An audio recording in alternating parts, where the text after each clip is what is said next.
Dengan hormat dipersilakan. Assalamualaikum warahmatullahi wabarakatuh. Alhamdulillahirabbil alamin.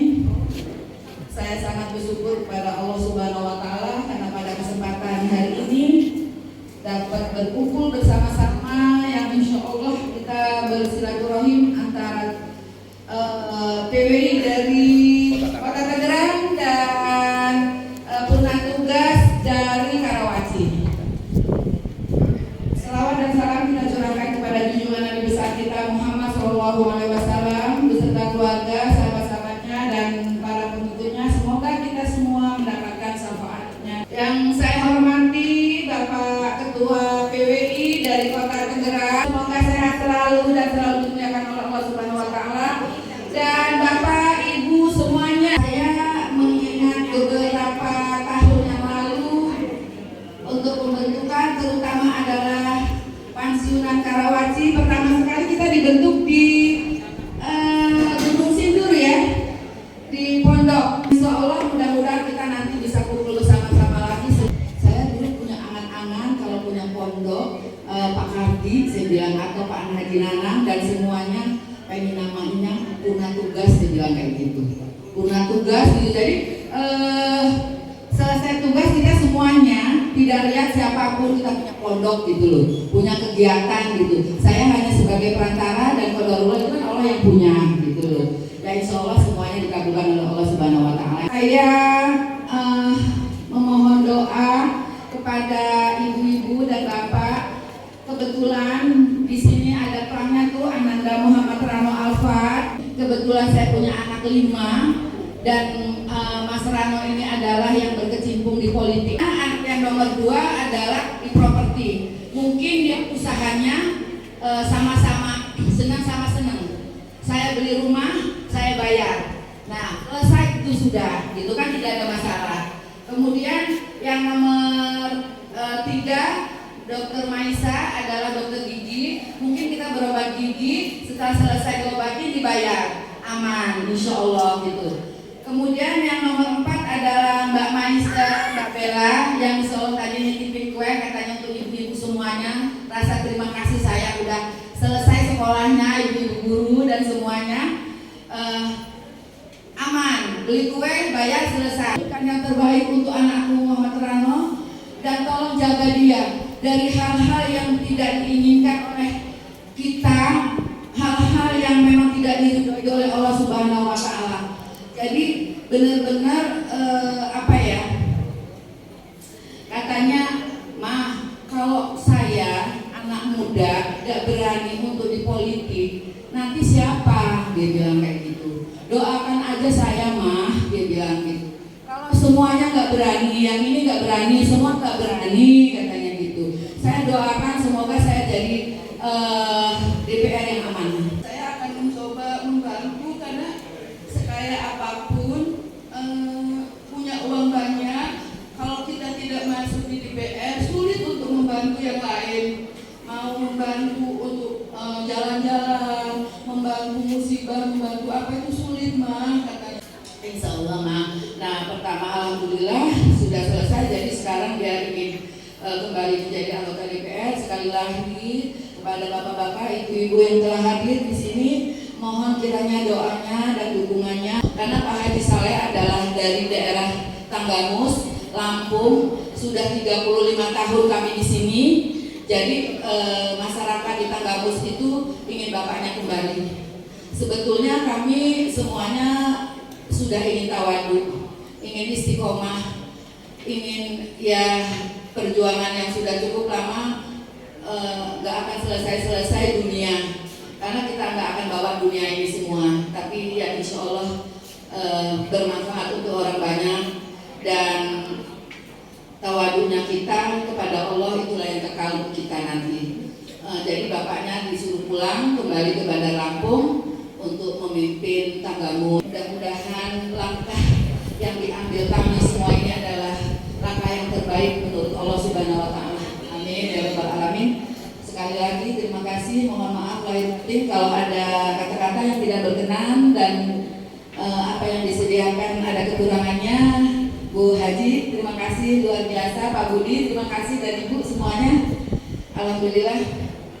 Wabillahi taufiq wal hidayah. Wassalamualaikum warahmatullahi wabarakatuh. Selanjutnya marilah sama-sama kita dengarkan sambutan dari Bapak Haji Muhammad Soleh Asnawi yang dalam hal ini mewakili Bapak Rano. Beliau adalah ayahanda dari Bapak Muhammad Rano. Assalamualaikum warahmatullahi wabarakatuh. Selamat pagi dan salam sejahtera untuk kita semua. Om Swastiastu, Namo Buddhaya, salam kebajikan. Bapak-bapak, mohon maaf dan ibu-ibu yang saya tidak bisa sebutkan satu-satu, namun tidak mengurangi rasa hormat saya pada pagi hari ini. Dan saya tahu persis bahwa bapak-bapak, ibu-ibu yang hadir ini adalah para senior dan telah paling tahu saya, karena memang dulu berapa tahun yang lalu saya sering antar istri untuk ke sekolah. Oleh karena itu, sekali lagi rasa hormat dan kasih saya kepada semua yang hadir pada hari ini. Pertama-tama mari kita panjatkan puji syukur kepada Allah SWT atas limpah rahmat hidayah dan inayah kepada kita semua. Bahwa hari ini kita masih diberikan panjang umur, diberikan kesehatan, dan diberikan bermacam-macam nikmat, sekaligus silaturahim yang barangkali kita tidak pernah bayangkan 2 minggu, 3 minggu yang lalu atau seminggu yang lalu bahwa kita hari ini akan bertemu di sini, bersilaturahim di sini. Khususnya dengan saya, tentunya tidak pernah terbayang kepada ibu-ibu dan bapak-bapak semua. Ternyata kenyataannya kita bertemu. Kenyataannya kita bertatap muka, katanya kita bisa berhadapan-hadapan semua. Mudah-mudahan pertemuan kita, silaturahmi kita hari pagi hari ini terjadi karena semata-mata karena kehendak dan izin Allah SWT, sehingga apa yang menjadi harapan kita semua, apa yang menjadi cita-cita kita semua, apa yang menjadi semua yang kita cita-citakan akan terkabulkan dan amin ya rabbal alamin. Dan semuanya pertemuan kita akan membawa keberkahan untuk kita ke depan. Amin. Salam dan salam semoga senantiasa dicurahkan pada junjungan kita Nabi Muhammad SAW, serta keluarganya, sahabat-sahabatnya, ikut pemimpinnya setia hingga akhir zaman, dan insya Allah kita yang hadir dalam kesempatan ini akan berkesempatan dia kemudian. Amin ya rabbal alamin. Bapak, Ibu, hadirin sekalian, ketika tadi saya hadir di sini, tadi pagi saya dibilang oleh nyonya, oleh istri, katanya nanti tolong Bapak datang. Itu semua teman-teman mama dari paguyuban pensiunan akan ada perkumpulan dan akan ada silaturahmi. Sekarang insya Allah nanti saya datang. Tapi hari ini sebetulnya hari istirahat saya, sehingga saya ini nggak siap-siap pakai sepatu, pakai sandal ya, pakai kaos. Tapi bukan berarti tidak menghormati semua, karena memang kebiasaan saya hari Sabtu. Saya bilang insya Allah datang. Ketika saya hadir di sini, saya melihat wajah-wajah Pak Nanang, Pak ini dulu pernah ketemu saya. Ini segar-segar semua. Ibu, ada Ibu Tuti ya, Ibu Tuti ya, masih segar sehat semua. Alhamdulillah. Saya teringat semua ini terbayang dengan masa kecilnya anak-anak saya. Ketika itu saya baru pindah dari Lampung, istri tugas di Cimone ya. Anak-anak itu si Rano itu masih kecil, semua masih kecil, sekolah masih kecil. Alhamdulillah, karena memang nama itu kita hijrah dari Lampung untuk ke Tangerang untuk supaya mensejahterakan kemaslahatan untuk anak istri. Alhamdulillah sekarang tercapai. Kami punya anak 5 orang, Bapak Ibu. Yang 5-4 orang ini dulu pada saat pindah ke Tangerang, waktu ibunda tugas di Cimone, itu masih kecil-kecil semua. Bertiga, ya. Nah, yang satu lahir di sini, si Bella, baru 3. Gitu. Ini sekedar saya ingin ini story ini bisa saya ceritakan lagi. Dan sekolah di Cibonan, dan saya tahu dijemput oleh siapa yang sempat untuk menjemput, agar kadang kita titip kepada orang untuk diindikan. Dan alhamdulillah hari ini mereka sudah keluarga semua. Rano, Alfa, alhamdulillah mengikuti jejak saya, karena dulu Mbak Ibu, saya ingin cerita sedikit historis saya, sejarah saya. Saya ini basic saya itu dari sarjana politik administrasi negara. Tahun 27 tahun saya itu sudah selesai, dan saya berkecimpung di politik dan beberapa organisasi di Lampung. Saya ingat betul waktu itu pernah saya dilantik oleh Pak Gapur, Menteri Pemuda Olahraga, dan Bupati kami di sana. Karena saya masih muda, masih kecil, sehingga Pak Gapur minta, di mana rumahmu? Siapa orang tuamu? Ke rumah. Kita pakaikan adat waktu itu. Rano ini masih kecil sekali. Akhirnya saya selesai usaha maju, Bapak Ibu. Usaha saya sangat maju di Lampung pada saat saya masih muda. Anak-anak si Rano itu masuk TK, TK-nya Kaseto. Kaseto itu buka cabang TK termahal di Lampung, karena dia buka cabang dari Jakarta. Si Rano ini di sana sekolahnya. Nah, terakhir akhirnya yang namanya usaha, fluktuasi usaha, dinamika usaha, akhirnya saya bangkrut habis waktu zaman Sumardi. Dan bukan hanya saya, semua perusahaan besar di sana bangkrut habis, karena ada krisis, terjadi krisis. Sehingga akhirnya saya tinggal. Saya bilang sama anak istri, semua rumah saya, Bapak, rumah saya, semua harta saya yang ada di situ, karena itu memang semua berasal dari bank, berasal dari usaha itu, saya serahkan semua pada bank. Satu biji pun kami tidak punya apa-apa. Tapi saat itu kami udah berwarisan. Sengaja saya bilang orang tua sama itu Buma Muda, Nyonya, Ibu, saya bilang jangan pernah meminta-minta ke orang tua kalau ini tidak kagak sama sekali. Kalian tunggu di sini, dan kebetulan saya memang bergaul pada saat itu karena saya berorganisasi, sehingga orang bank itu masih menghargai saya. Pak, ini rumah bukan rumah Bapak lagi, sudah kami sita, tapi silakan Bapak tunggu kalau mau bertunggu sampai Bapak berhasil lagi. Akhirnya saya tinggal anak istri saya di sana. Sampai-sampai ibu itu, saya bilang kalian ini ada modal sedikit, apapun usahanya silakan. Buat donat, buat pek, segala macam silakan. Yang penting jangan dulu minta sama orang tua. Jangan dulu untuk minta apa-apa dengan orang tua. Sepanjang masih bisa dijalankan kita sendiri, jalankan. Saya hijrah. Lalu saya hijrah. Pada saat ketika saya hijrah, ada saya di kapal, saya janji dengan diri saya sendiri, saya tidak mau berpolitik kecuali sudah kaya. Saya tidak mau lagi berpolitik kecuali saya sudah mampu dan sudah punya modal kekayaan. Saya sekarang cari uang, bagaimana cari uang untuk masyarakat, untuk kesejahteraan, untuk kelangsungan hidup anak istri saya. Itu nama itu saya. Betul-betul nama itu saya. Tidak ada lain. Nah, ketika itu Bu, Bapak, sampai berapa puluh tahun, sampai 10 tahun, sampai 15 tahun saya usaha, saya tidak pernah menyentuh politik. Tidak pernah menyentuh politik. Walaupun basic saya politik, menggeli dengan politik, dan saya tahu semua, Gapur semua di Golkar saya tahu, Akbar Kami saya tahu, saya mestinya harus sudah itu, tapi saya tidak mau. Sesuai dengan janji saya, tunggu. Kalau saya belum ini, belum. Maka akhirnya terakhir 2009-2004 baru saya tergerak di politik. baru saya pegang beberapa partai.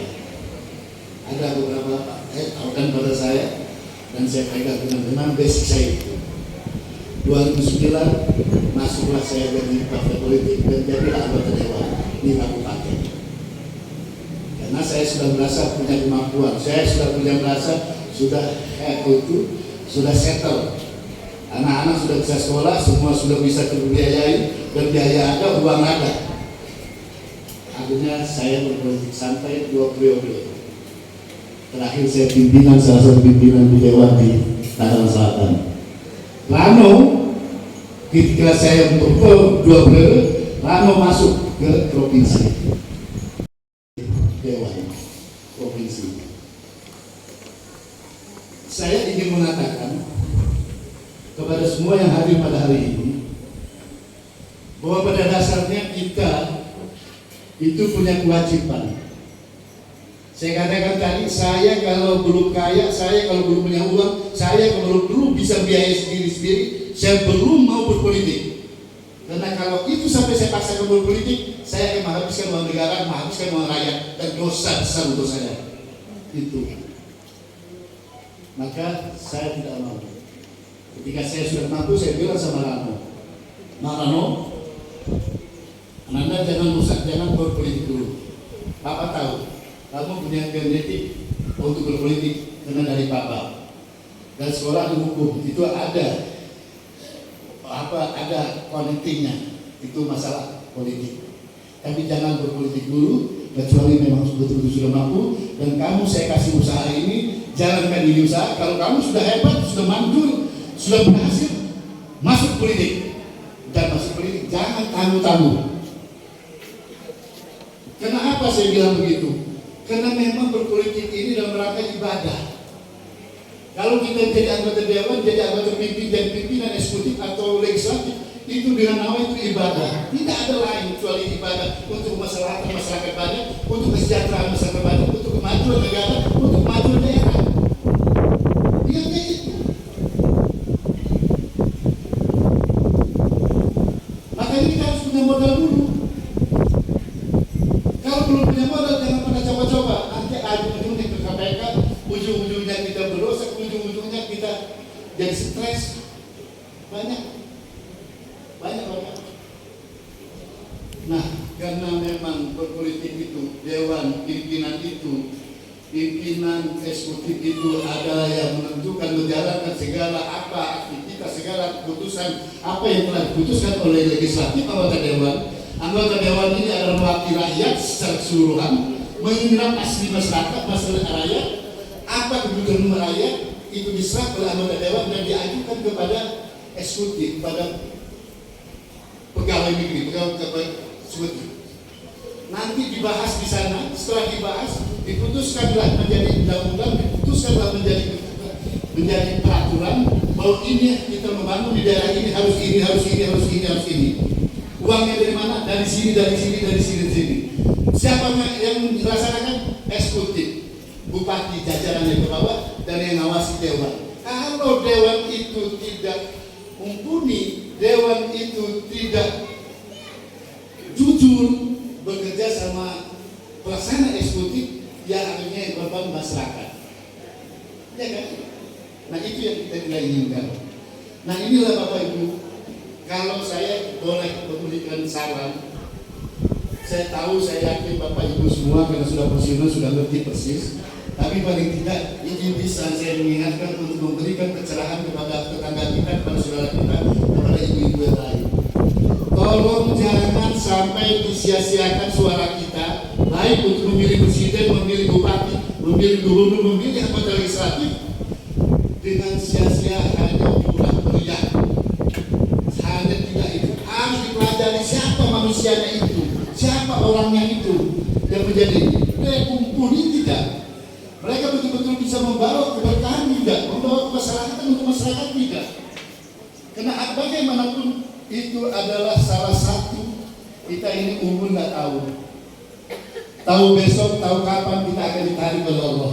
Apalagi kita sudah bersedih. Kita tahu apa yang akan kita bisa kita berikan kepada anak cucu kita. Apa yang kita akan bisa Kalaupun ada harta yang ada kita siapkan sekarang masih terbatas. Oleh karena satu-satunya kalau kita mau memberikan bangsa kepada anak cucu kita yang paling maslahat, paling bagus adalah kita pilih rakyat, pilih pimpinan yang betul-betul mumpuni, yang kita yakin betul dia bisa membawa sebagai pemimpin untuk membantu ke masyarakat, untuk kesejahteraan masyarakat, untuk masa depan anak cucu kita.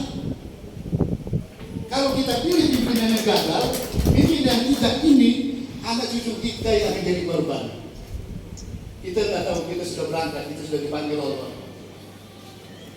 Nah inilah salah satu warisan yang bisa kita berikan kepada anak cucu kita. Kita dengan betul-betul, kalau betul kita isyarat awali seorang itu, siapa yang akan kita pilih. Saya di zaman berapa periode, saya tahu persis manusia-manusia yang ada di dalam sini. Saya tahu persis bagaimana sifat-sifat mereka, bagaimana sifat niat-niat mereka, bagaimana sifat keinginan mereka. Saya tahu. Dan saya sebagai anggota dewan tentu saya bergaul dengan eksekutif. Dari pusat sampai ini saya bergaul. Saya tahu secara dalam pada mereka. Itu makanya saya selalu wanti-wanti ngomong sama anak istri, ngomong sama itu. Tolong kalau memang semua saudara kita tolong dicari, tolong lihat orang itu. Siapa orang itu yang menyalon dewan itu? Siapa orang itu yang menyalon bupati, menyalon ini, kita lihat. Dia bisa betul-betul membawa kesejahteraan, membawa kemaslahatan, membawa masalah keinian untuk masa depan ini kita ini. Kalau itu betul kita pilih. Jangan kita dikasih duit, kita kasih duit dia kalau perlu kita bantu dia supaya dia bisa jalan. Jangan gara-gara uang 100.000, gara-gara kerudung, gara-gara ini kita jual suara kita sia-sia. Banyak sekali kartu. Saya selalu ngomong di mana-mana. Saya tidak pernah ragu untuk ngomong itu.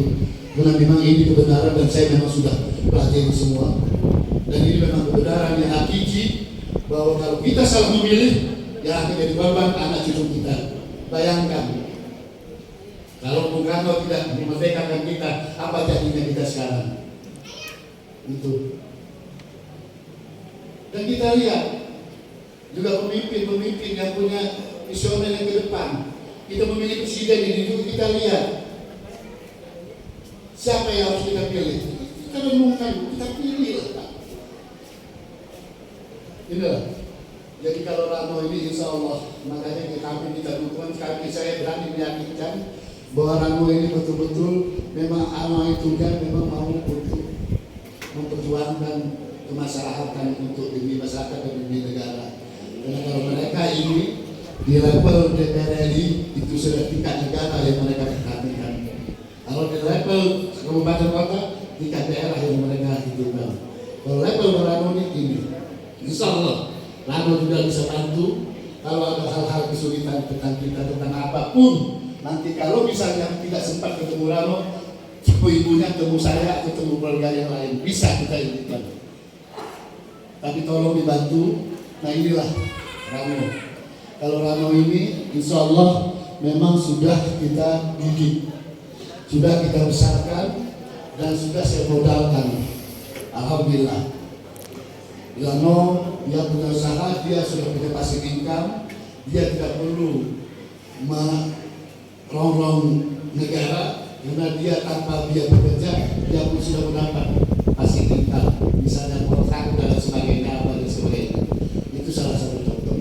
Nah inilah yang sebetulnya yang paling ideal kalau yang mau jadi anggota legislatif atau menjadi pimpinan. Itu. Tapi kalau jadi legislatif, baru mau jadi sudah gadekan sawah, sudah gadekan ini, gadekan itu. Begitu dia jadi ya udah dirokok pada dinas sawah saya aja belum tembus. Tolong bantu dulu saya. Apa yang kita? Ya itu kan. Ya. Saya kira itu, saya mohon maaf, ini saya harus terus terang seperti ini. Karena saya anggap pensiunan ini adalah keluarga besar. Karena saya juga bagaimanapun pernah merasakan sedikit sebanyak apa itu tentang uang pegawai negeri sebagai guru, sebagai kepala sekolah. Saya cukup turut ikut makan. Turut daging saya ini ada daging yang berasal dari uang guru, uang itu. Insya Allah itu manfaat dan saya tidak pernah ragu. Saya anggap saudara keluarga semua Saya mohon maaf barangkali hal-hal yang kurang berkenan, dan inilah adanya. Saya sampaikan ini tidak pada siapa-siapa, buat semua saya sampaikan ini. Ini kebenaran yang saya sampaikan, bukan untuk memancing atau untuk merayu supaya memilih Rano tidak. Kalau memang ada yang belum tahu persis siapa Rano, selidiki, pelajari, lihat siapa Rano, dan pelajari, tanya. Selama dia 5 tahun, selama dia di provinsi, 5 tahun di provinsi, tanya apakah pernah ada masalah, pernah apa, siapa pernah ada. Selama dia di pusat sekarang ini juga silakan tanya. Jadi jangan pernah ragu-ragu, tolong didukung Rano ini, karena Rano ini kita berharap supaya Rano ini betul-betul anak muda yang bisa menggerakkan anak-anak muda yang lainnya nanti ke depan untuk meneruskan perjuangan-perjuangan yang dia perjuangkan sekarang. Saya kira ya, Bapak Ibu semua, saya mohon maaf berkali sekali lagi kalau hal-hal yang kurang berkenan, karena inilah adanya yang harus saya sampaikan. Saya tidak pernah ragu menyampaikan kebenaran, dan kalau nanti ada hal-hal yang terkait dengan Rano, silakan hubungi kami, hubungi saya sebagai orang tuanya, ibunya sebagai ibunya, silakan. Demikian, wabillahi taufiq wal hidayah. Wassalamualaikum warahmatullahi wabarakatuh. Ketua PWRI Kota Tangerang untuk memberikan kata sambutannya. Alhamdulillah, sambutan dari Tuan Rumah Bapak Haji Soleh yang begitu sangat menyentuh hati. Perjalanan hidup dari awal sampai dengan sekarang diceritakan. Alhamdulillah telah mendapatkan putra maupun putri yang telah berhasil sehingga kondisinya sampai dengan sekarang. Adapun tadi kita dengar bahwa ternyata keluarga Bapak Haji Soleh itu yang bernama Bapak Haji Rano Alfat. Oh iya, saya ini sering ketemu di Tangerang ini di Baleho. Bapak Muhammad Rano Alfat SHMH tadi telah istilahnya dibicarakan oleh Pak Haji Soleh, maksud dan tujuan. Ternyata saya datang di sini dari malam tidak bisa tidur, pingin ke sini, ternyata ini satu ikhwan. Ya, alhamdulillah. Seikhwan, ngerti kan orang Priok seikhwan? Jadi tidak diragukan lagi. Maksud niat itu betapa sangat gembiranya, berarti ada kecocokan di antara kita. Nah, mudah-mudahan maksud dan tujuan keluarga Bapak Haji Soleh, khususnya Bapak Muhammad Rano Alfat SHMH ini bisa terkabulkan oleh Allah Subhanahu wa Ta'ala. Insya Allah Pak Haji Soleh, Ibu, saya tidak akan ingkar karena memang dari kertek hati. Nah, kertek hati itu bahasa Sunda, bukan bahasa Lampung ya. Kita sudah diniatin. Nah, Bapak dan Ibu sekalian yang saya hormati, mobil khusus kepada rekan-rekan saya dari Tangerang, Karawaci, Tangerang, dan Priok dan lain sebagainya, khususnya pensiunan ibu-ibu guru, jangan lupa ya apa yang diutarakan oleh keluarga besar Bapak Haji Muhammad Soleh. Jangan sampai menceng, tapi waktunya kita itu harus nawaitu niat melangkah dari rumah itu bukan dicak jam, tapi bismillahirrahmanirrahim untuk menuju ke TPS, dan kita panteng jangan tergoda oleh hal-hal lain. Saya aja nggak tergoda meskipun lihat perempuan lewat. Bapak dan Ibu sekalian yang hormati, mari kita berdoa ya. Mudah-mudahan maksud dan tujuan Bapak Haji Soleh, semoga Bapak Haji Muhammad Rano Alfat SHMH ini bisa diberikan kesehatan, bisa diberikan kekuatan, serta bisa diangkat derajatnya dan berhasil. Siapa yang bisa dan mau menjelaskan tentang tata cara pencoblosan? Kita nanti di bilik suara akan memperoleh ya. Jadi pertama kali pendaftaran ada 5 lembar yang perlu Bapak dan Ibu coblos, ya. Jadi ini lembar pertama, ya. Di lembar pertama itu nanti kita memilih siapa presiden kita. Tentu siapa? Amin. Amin ya robbal alamin. Jadi yang selalu diaminkan. Amin yang selalu diaminkan. Jangan salah Bu ya. Kemudian yang perlu kita tegesin ini adalah DPR RI untuk Bang Rano. Nanti kita dapat 5 kertas suara pada tanggal berapa Bu? 14 Februari. Yang pertama yaitu kertas warna abu-abu, yaitu presiden. Jelas ya presidennya siapa? Nah, insya Allah negara kita menjadi satu perubahan dan guru-guru pensiunan nanti ada satu perhatian khusus. Ya. Dan kemarin juga alhamdulillah Bang Rano sudah konfirmasi. Ini Kota Tangerang Bu ya. Ya Kota Tangerang kebetulan ya PJ-nya yaitu dekat dengan Bang Rano Alfa. Nah dia mohon ada satu perhatian khusus kepada guru-guru yang hari ini guru sedang tetap ya, guru dan pensiunan guru. Warna abu-abu yaitu presiden. Terus warna kuning apa Bu? DPR. Nah, DPR RI ini Ibu Kebet sangat mudah, jangan lihat banyak-banyak Bu. Di situ ada berapa? Ada 18 partai politik. Ibu cukup satu aja yang Ibu perhatiin, ya, yaitu partai PKB. Ya, nomor berapa Bu? Ya, calegnya nomor 2, partainya nomor 1. Ya, partai nomor 1, calegnya nomor 2. Siapa calegnya Bu? Bang Muhammad Rano apa? Ya nanti ingetin Bu, kasih tahu jangan Ibu aja, tapi kasih tahu keluarga saudara. Tentang warna, lihat deh di bawah nih. DPR RI warnanya apa?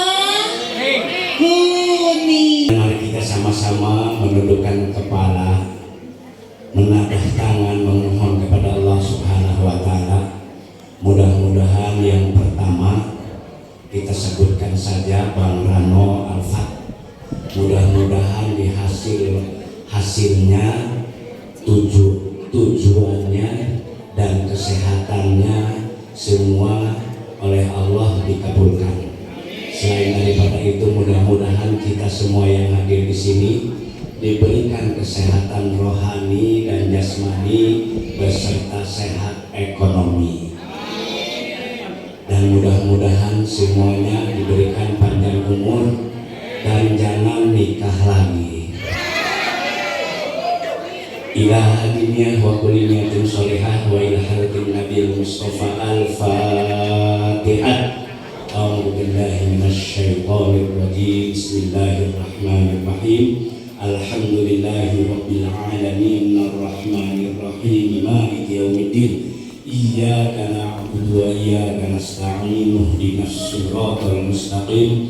Siratal ladzina an'amta 'alaihim ghairil maghdubi 'alaihim waladdallin. Amin. Selesai sudah acara.